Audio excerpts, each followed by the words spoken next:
Hello, I'm Brian Fox. Welcome to I Hate Rock Music.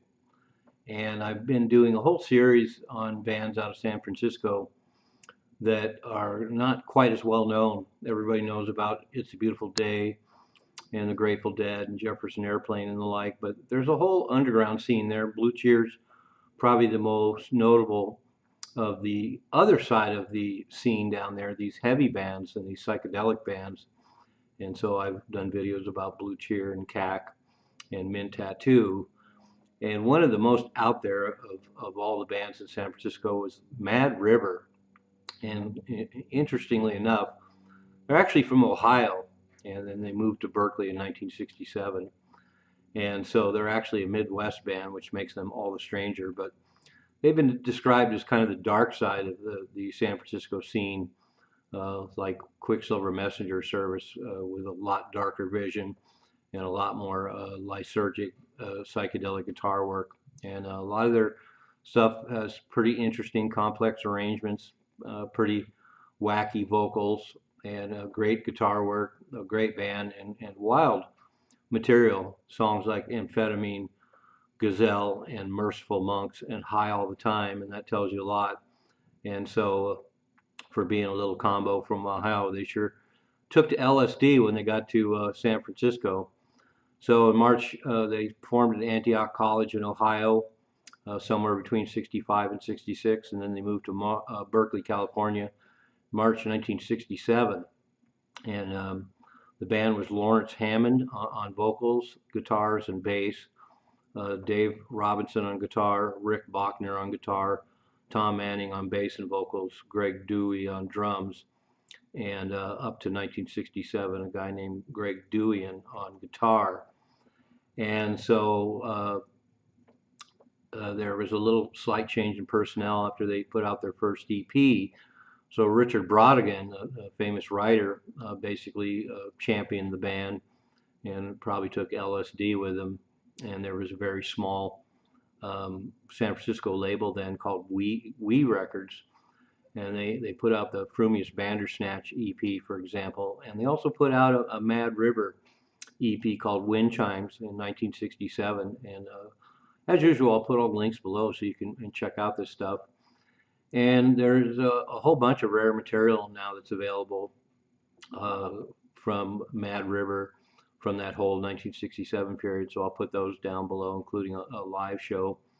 But Capitol Records, a big time label, signed them in 1968 and put out their first album. It's got a great black and white cover that's pretty memorable in itself. And a lot of these great San Francisco psych bands ended up having great covers. Blue Cheer had great covers. Mad Rivers has a great cover. CAC has a great cover. So they're pretty collectible just on the basis of their awesome covers. But they're also collectible because, like a lot of those other ones, Mad River went out of print pretty quick and has been a collectible for as long as I can remember. And it's pretty difficult to find good copies of it. But they did a big about face by 1969.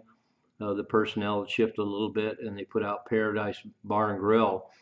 And it's a rural rock album with a lot of country elements. It's kind of interesting how a lot of these psychedelic bands in San Francisco kind of took that route. Blue Cheer went from being a really heavy band into getting into country and roots rock and Americana, and Mad River made a complete turnaround. And so the first album, 1968, is just insane. Even by that time period, it's recorded really well. A lot of great dual guitar work and pretty much as psychedelic as they get. And as I mentioned, the song titles, you can tell Merciful Monks and High All the Time and Amphetamine Gazelle being prime examples. But so we managed to get two records out of them, even though they're radically different. Just like I say about a lot of these bands, it would have been interesting if the original lineup with that hard psychedelic sound had made their first album in 1968 and followed it up with another hard psychedelic record in 1969 or even 1970. But instead, we get the one crazy, fucked up, LSD laced Mad River album, and then the second one after the buzz is worn off, and they got into the country, rural Americana rock thing. And it's a solid record. If it wasn't Mad River and it was somebody else, it would probably be a lot more acceptable as it is as a rural country Americana rock record. It's pretty solid. They might have changed their name because anybody who bought that first album is not necessarily going to respond to the second one. But taken as a whole body of work, it's pretty cool. As I've mentioned in other videos, I don't really have a problem with a band evolving. I'd like the evolution to be a little slower, maybe, or maybe get a couple of psychedelic records out of them before they get all mellow and country. But that said, interesting body of work, and the first album is essential. And as usual, I'll post a bunch of stuff below that's worth checking out. And there's quite a bit to check out, and a lot of the independent stuff from '67 is even more crazed. And then, as I mentioned in the beginning of the video, the fact that they're from Ohio makes it all the more nutty. So thanks for watching. I'm Brian Fox. Thanks for watching I Hate Rock Music. And I think I've wrapped up my San Francisco binge for now. Later, dudes.